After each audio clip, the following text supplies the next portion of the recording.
Hi, I'm going to do a quick introduction to the Microsoft CRM system.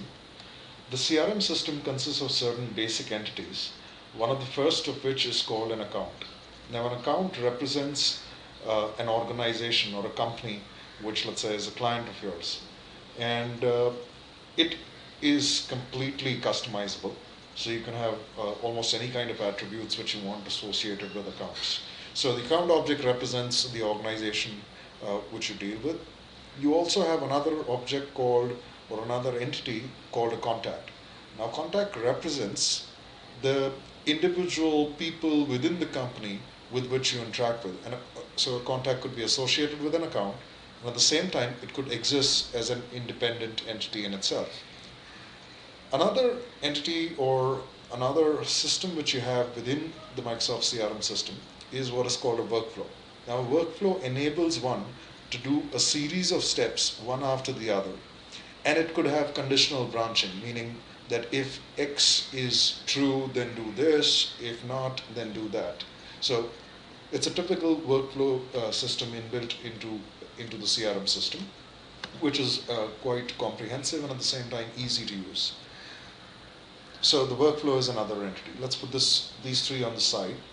You also have a very comprehensive system which acts and can act on the other entities, which is an email system. So for instance, you could create a marketing campaign which is targeted to accounts or customers of yours who are in, let's say, an X region, or you could mail all contacts who are about a certain age, for example, and you could have different offers and marketing campaigns created with the emailing system.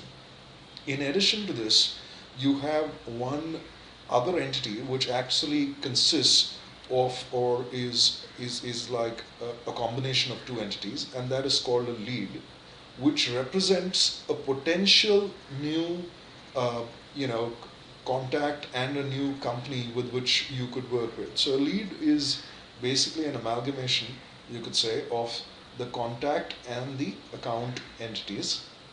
And leads typically are, they're potential, right?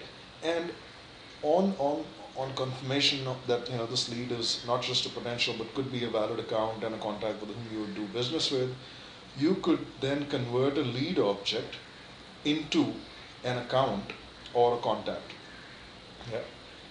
In addition to these five entities which you described, there is another uh, ability available within the system, which is called events. Now, an event occurs when something changes or when something happens within the system. And this event or this happening or activity which happens could trigger off a series of steps which you want to be executed.